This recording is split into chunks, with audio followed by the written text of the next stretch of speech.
द्वादशी के दिन शास्त्र वर्णन करता है कि चलिए हमारा शास्त्र कहता है कि एकादशी के दिन चावल मत खाओ, पर द्वादशी के दिन शास्त्र वर्णन करता है कि पहला गासा जो मुंह में जाए वो चावल का जाना चाहिए, तब एकादशी का पुण्य मिलता है। तो शास्त्र क्यों कहता है? दो चीजों को याद रखिए, गौदान और एकादशी। श्रीमद वल्लभाचार्य जी ने मायावत का खंडन करा था जगन्नाथपुरी में, और श्रीमद वल्लभाचार्य जी ने कहा था एकादशी मरने के बाद मत दो, एकादशी जीते जी दो। कहा था कि नहीं कहा था? जीते जी दान करिए। इसलिए जगदीश में जगन्नाथपुरी में एकादशी उल्टी लटकी हुई है। करें आपने दर्शन? जगदीश में एकादशी को उल्टा लटकाया, क्यों? क्योंकि वल्लभ ने कहा कि एकादशी जीते जी दो। कई पंडितों कहते हैं तुम्हारे दादाजी मर गए, जब 12वें का दिन होता है ना तो पंडित जी संकल्प छुड़ाते हैं, देव एकादशी। बड़े बेटे ने 5 दे दी, छोटी बहू ने 3 दे दी, उसने 2 दे दी, उसने 2 दे दी। तो क्या तुम्हारे दादाजी भिखारी थे जो तुम्हारी एकादशियां लेकर जाएंगे? और तुम कौन होते हो दादाजी को एकादशी देने वाले? तुमने कौन सा इतने पुण्य कर लिए जो तुमने एकादशी दे दी? एकादशी के दान की महत्वता श्रीमद वल्लभाचार्य जी ने कहा कि कोई व्यक्ति अगर खटिया पर सड़ रहा है, पलंग पर तड़प रहा है, हॉस्पिटल में पड़ा हुआ है, तो निवेदन है कि उसको देखने जाओ तो अपनी करी हुई एकादशी में से 2 एकादशी का दान उसको तुरंत दे दो। क्यों? तो जिससे उसको मोक्ष मिल जाए, मरने के बाद नहीं। क्योंकि मरने के बाद तो 10वें के दिन गरुड़ पुराण में लिखा 10 दिन तक जीवात्मा घर की अटारी पे रहती है। कितने दिन? 10 दिन। 10 दिन के बाद जीवात्मा चली जाती है। कहाँ जाती है? उसको जहाँ जाना है। 3 दिन में उसको भोग भोगना पड़ता है जीवात्मा को। 3 दिन नरक का भोग भोगती है, उसके बाद स्वर्ग का भोग भोगती है। 18 दिन में ये प्रोसेस पूरी हो जाती है। कितने दिन?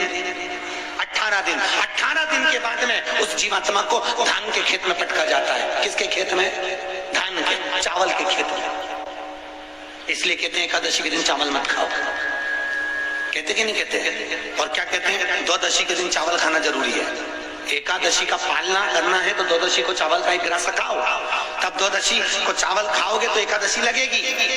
चावल नहीं खाओगे तो एकादशी नहीं लगेगी। द्वादशी को चावल खाना जरूरी है। क्यों कहते हैं? क्योंकि धान के खेत में जीव को छोड़ा जाता है, उस धान के खेत में, चावल के खेत में जीवात्मा रहती है। उसको चिड़िया खाती है तो चिड़िया के रूप में जन्म लेता है, मनुष्य खाता है तो मनुष्य के रूप में जन्म लेता है। इसलिए एकादशी के दिन चावल नहीं खाया जाता, क्योंकि एकादशी के दिन हम चावल खाएंगे तो जीव हत्या का दोष लग जाएगा। फिर कब खाना है? द्वादशी के दिन। द्वादशी के दिन क्यों खाया जाता है? क्योंकि हम एकादशी के व्रत करे रहते हैं, और पहला घासा जब चावल का खाते हैं तो अपनी करी हुई एकादशी का पुण्य, जितने जीव हमारे मुंह में जाते हैं उनको उसका पुण्य मिल जाता है, और उनका फिर जन्म नहीं होता, वो तर जाते हैं, उनको एकादशी का भाग मिल जाता है। इसलिए कहते हैं एकादशी को चावल मत खाओ, पर द्वादशी को। जैसे पीपल के पत्ते में पराग होता है,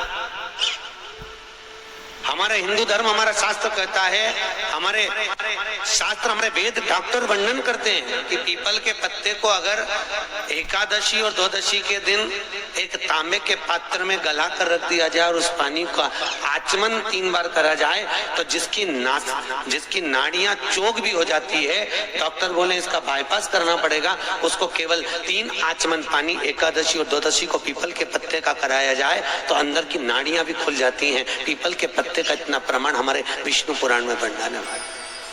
पीपल के पत्ते का इतना, पीपल के पत्ते का इतना लेख है।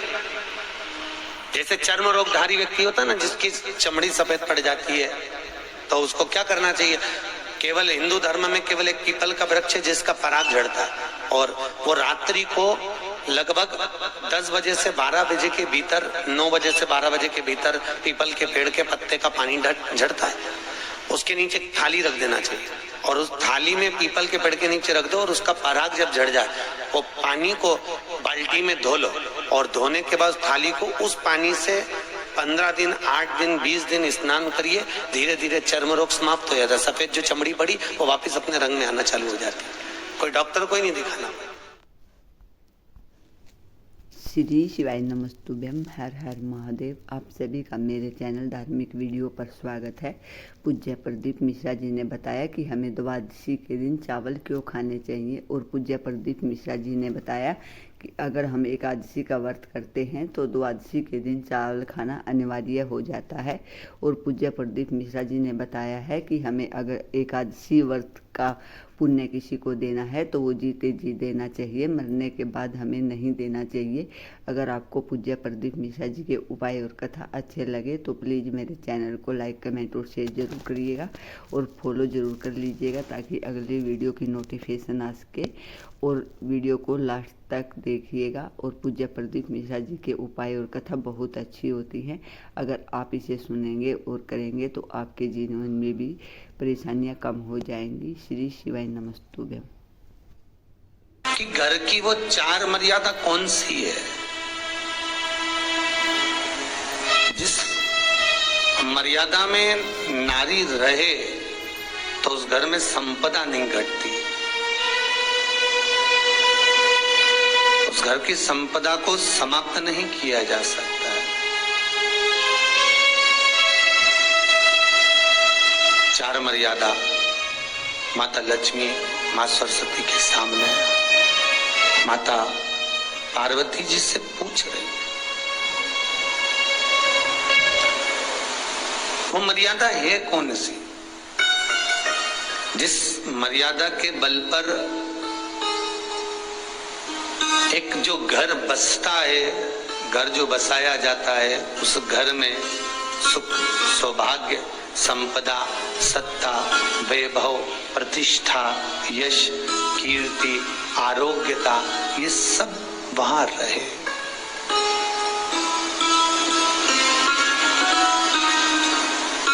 पहला, मां पार्वती ने माता लक्ष्मी को कहा, अतिथि देवो भव।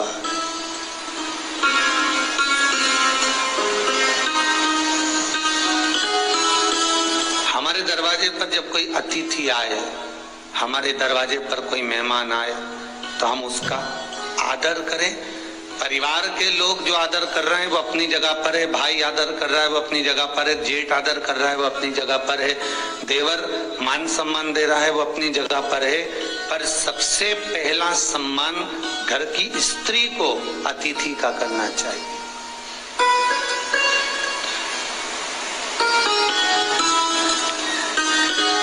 सास के मेहमान आ गए, पहचान वाले, बहुवन मालूम पड़े अपने कमरे में बैठी हुई है। मेहमानों ने आकर पूछ लिया, क्यों बहू नहीं दिख रही? बस आ रही होगी।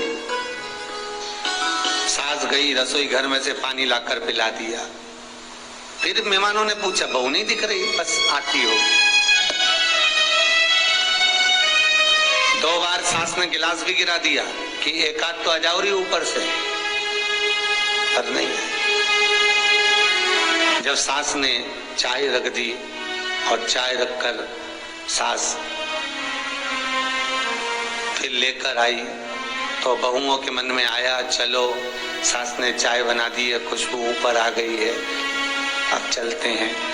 और बहू फिर नीचे आई, जो मौसी आई थी, काकी आई थी, बुआ आई थी, चाची आई थी, उनको प्रणाम करा और अंदर जाकर चाय जो बनी थी उसको पिया।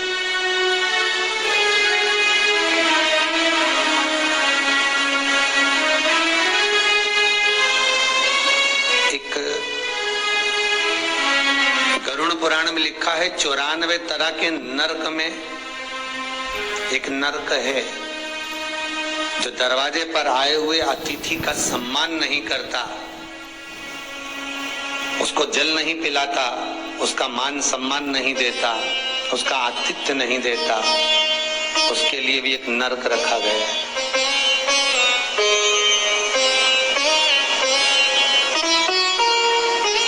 हजारों नरकों में एक नरक वो भी है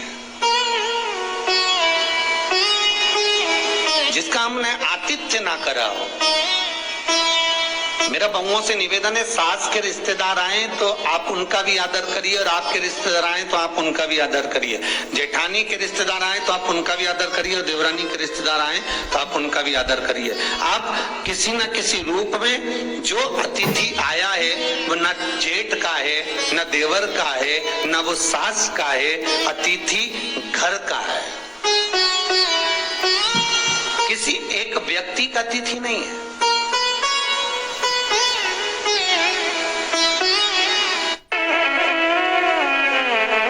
बड़ी बहू सोचे कि मैं घर की बड़ी, बड़े परिवार की, मेरे पास में बहुत धन दौलत, मैं काय को गिनूं किसी मेहमान को। छोटी बहू सोचे मैं काय को गिनूं, मंजिली सोचे मैं काय को गिनूं, संजिली सोचे मैं काय को गिनूं।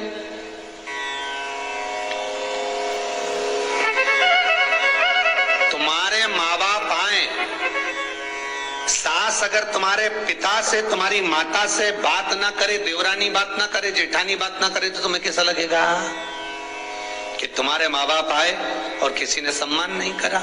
उसी तरह सास के रिश्तेदार आए, तुम सम्मान नहीं करोगी तो उसको कैसा लगेगा। फिर तुम्हारे घर के आए, वो सम्मान न करे तो तुम्हें कैसा लगेगा। आतिथ्य घर में कोई भी आए वो सबके लिए। पूज्य प्रदीप मिश्रा जी ने द्वादशी का बहुत अच्छा और अचूक उपाय बताया है। पूज्य प्रदीप मिश्रा जी ने जो पीपल के पेड़ का उपाय बताया है वह भी बहुत अच्छा उपाय है।